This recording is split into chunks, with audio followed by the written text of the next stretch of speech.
بسم اللہ الرحمن الرحیم۔ السلام علیکم۔ اللہ تبارک و تعالیٰ کے نام سے شروع جو بڑا مہربان اور نہایت رحم کرنے والا ہے۔ ناظرین محترم، با حیثیت مسلمان، ہمارا ایمان اور عقیدہ ہے کہ اللہ پاک نے نیک لوگوں کے لیے جنت اور گنہگاروں کے لیے جہنم کو پیدا فرمایا۔ لوگ نیک ہو یا گنہگار، ہر انسان خواہش کرتا ہے کہ مرنے کے بعد اس کو جنت مل جائے، کیونکہ جنت ایک انتہا خوبصورت جگہ ہے جہاں نہ کوئی فکر ہوگی، نہ کوئی پریشانی ہوگی، خوشیاں اور راحت ہوگی۔ جنت میں زندگی ہے اور موت کبھی نہیں، اور وہاں پر خوشیاں ہیں اور غم نہیں۔ یہ ہمارے رب کا وعدہ ہے۔ لیکن جنت میں پلنے والی، جنت میں رہنے والی ایک ایسی حور کا واقعہ آپ کو سنانے لگے ہیں جو رہتی تو جنت میں ہے مگر پھر بھی اذیت کی زندگی گزار رہی ہے، پریشان حال ہے اور غم زدہ ہے، روتی رہتی ہے اور رو رو کر اپنے آپ کو ہلکان کر دیا ہے۔ پیارے دوستو، اس ویڈیو کو شیئر کرنے کا مقصد یہ ہے کہ مسلمان میں جنت میں جانے کا شوق پیدا ہو سکے۔ معراج کی شب تھی اور سارا عالم بلا رسول اللہ صلی اللہ علیہ وسلم کے خیر مقدم کے لیے موجود تھا۔ امیدوں کے ہجوم سے گزرتے ہوئے عالم مخلوقات کا معائنہ فرمایا اور پھر جب گاشت کے لیے باغ فردوس کی طرف بڑھے تو مرحبا کہنے کے لیے ہر طرف حور و مان کے صاف موجود تھے۔ حضرت ابراہیم علیہ السلام قدم قدم پر ہم رکاب تھے، جنت کی سیر کرتے ہوئے ایک مقام سے گزر رہے تھے کہ رسول اللہ صلی اللہ علیہ وآلہ وسلم کی چشم اقدر ایک غمگین حور پر پڑی جو ایک درخت کی ٹہنی تھامے ہوئے رو رہی تھی۔ رسول اللہ صلی اللہ علیہ وآلہ وسلم کو بڑا تعجب ہوا اور حضور اکرم صلی اللہ علیہ وآلہ وسلم نے حضرت جبرائیل علیہ السلام سے فرمایا کہ دریافت کرو یہ حور کیوں رو رہی ہے، جنت کے عیش و آرام میں اسے کون سا غم لاحق ہو گیا ہے۔ حضرت جبرائیل علیہ السلام نے اس سے قریب ہو کر پوچھا، کیا تجھے معلوم نہیں کہ سلطان کونین صلی اللہ علیہ وسلم جنت میں تشریف فرمائے ہیں؟ جواب دیا کہ معلوم ہے، جبھی تو غمگین فریادوں کی طرح اپنا حال بنا رکھا ہے کہ ان کی نگاہ رحمت میرے اوپر پڑے اور وہ میرا حال دریافت کرے۔ حضرت جبرائیل علیہ السلام نے ارشاد فرمایا کہ تجھے مبارک ہو، انہوں نے تیرا حال دریافت کرنے کے لیے بھیجا ہے۔ جواب کے انتظار میں رسول اللہ صلی اللہ علیہ وآلہ وسلم کی سواری رکی ہوئی ہے۔ انہیں اپنی آنکھوں کے آنسو آنچل میں ضبط کرتے ہوئے کہا کہ سرکار صلی اللہ علیہ وآلہ وسلم کو میں اپنا غم کی درد انگیز کہانی خود سناؤں گی۔ آبوں کی اجازت ملتے ہی وہ حضور اکرم صلی اللہ علیہ وآلہ وسلم کی بارگاہ کے اندر حاضر ہوئی اور جھک کر سلام عرض کیا اور اپنا سرگرج سنانا شروع کی۔ یا رسول اللہ صلی اللہ علیہ وآلہ وسلم، اللہ کا لاکھ لاکھ شکر ہے کہ اس نے جنت کی حوروں میں مجھے حسن جمال کی ملکہ بنایا۔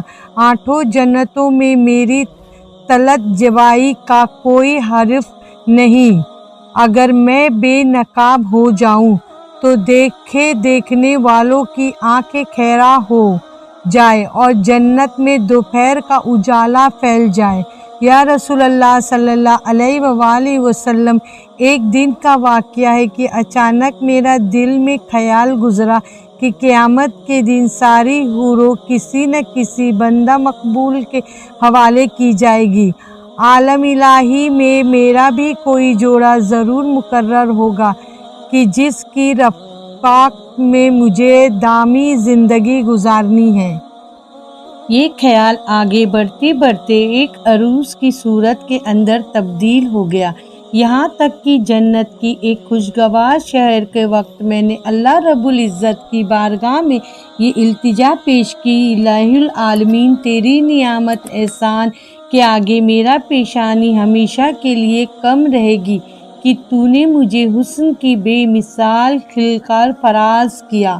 الہ العالمین، مدت سے ایک آرزو سینے میں مچل رہی ہے کہ عرص قیامت میں اپنے جس بندہ مقرر کے حوالے تو مجھے کرے گا، ذرا اس کی ایک جھلک مجھے بھی دکھلا دے، کم از کم یہ تو دیکھ لوں کہ میرے جوڑا کیسا ہوگا۔ رحمتوں کا دربار جوش پر تھا، میری یہ التجا قبول ہو گئی اور حکم ہوا کہ سامنے جو آئینہ رکھا ہے اسے ایک نظر دیکھ لے، اس پر تیرا جوڑے کا جھلک نظر آئے گی۔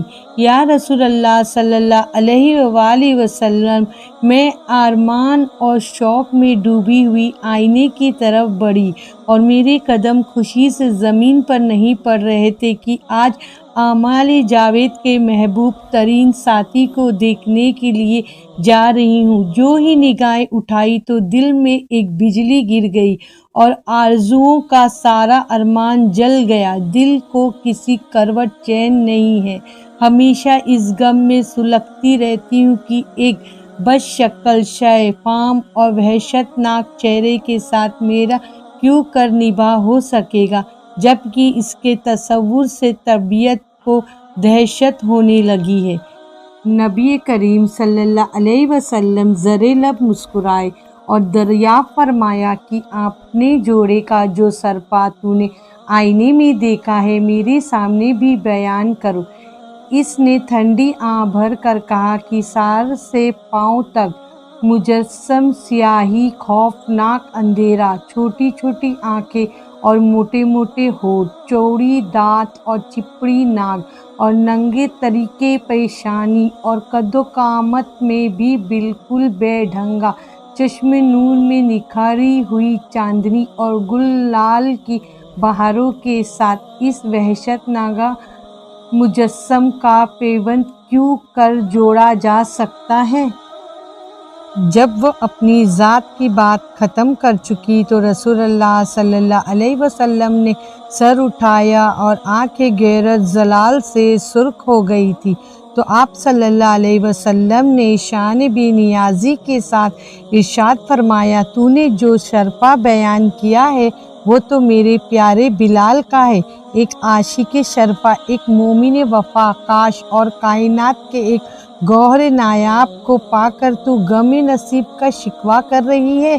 تجھے معلوم نہیں کہ بلال میرے عاشق مجسمہ ہے، میں نے اپنی پلکوں کے سائے میں اسے پناہ کی جگہ دی، اور سن لے میرا بلال بارگاہ سجدہ نہیں میں تقویٰ کی اس منصب امتیازی پر فائز ہے کہ فاد قیامت میں اس کے جسم کی سیاہی ران خط کے رخسار پر تل بن کر تسکین کی کر دی جائے گی۔ آتش خدا عشق میں وہ نکھرا ہوا سونا جس نے محبت کی شفافیت میں دونوں جہاں سے منہ پھیر لیا، وہ حسن مجسم کا تماشا ہی ہے فردوس کا حسن، وہ کیوں کر خاطر میں لائے۔ چنانچہ اپنے جلوے کی جبائی پر تو غرور نہ کر، ہو سکتا ہے کل جس دن 70,000 نقابی را بلال تجھے پسند ہی نہ کرے۔ رسول اللہ صلی اللہ علیہ وسلم کا ارشاد سن کر وہ اپنے جذبات پر قابو نہ رکھ سکی اور طلعت جمال کا سارا خمار اتر گیا اور عرب شوق میں چیخ پڑی، یا رسول اللہ صلی اللہ علیہ وسلم، میری مدارت قبول کیجیے، میرے غم کا بوجھ اتر گیا، وہی سیاہی فام بلال مجھے پسند ہے اور میں اپنی خوش نصیبی پر ناز ہوں کہ سلطان کونین کا پرو نظر میرے حصے میں آیا۔ قیامت کے دن اسی سرپا کے ساتھ بلال کو اپنی آنکھوں میں بٹھانا چاہتی ہوں۔ چنانچہ اس کی مجارت کو قبول کیا گیا اور رسول اللہ صلی اللہ علیہ وسلم دعا دیتے ہوئے آگے بڑھ گئے۔ پیارے دوستو، عشق کار سعد اور تیری دعا ایک سایہ فام غلام کو اتنا بڑھایا